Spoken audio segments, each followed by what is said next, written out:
السلام علیکم ورحمۃ اللہ وبرکاتہ۔ امید ہے کہ آپ سب خیریت سے ہوں گے۔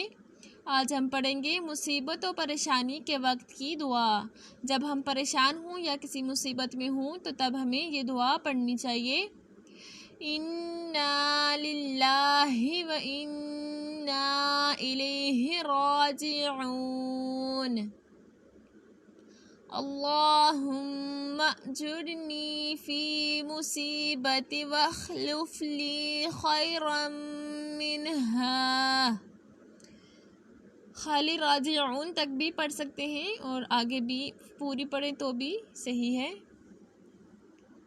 ترجمہ ہے اس کا: یقیناً ہم اللہ ہی کی ملکیت ہیں اور اسی کی طرف لوٹ کر جانے والے ہیں۔ اے اللہ، مجھے میرے اس صدمے یا تکلیف کا اجر دے اور بدلے میں مجھے اس سے زیادہ بہتر دے۔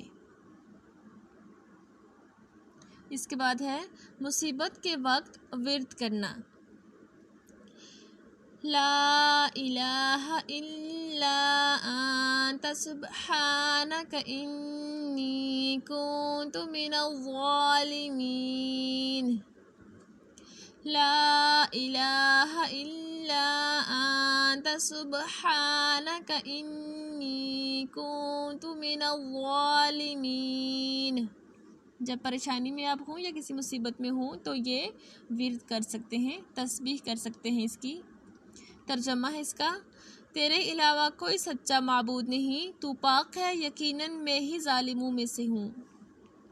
آج کے لیے ہمارا سبق اتنا ہی ہے، آگے ہم انشاءاللہ نیکسٹ ویڈیو میں پڑھیں گے۔ تب تک اپنا بہت سارا خیال رکھیے گا اور اپنے اس چینل کا بھی۔ اللہ حافظ۔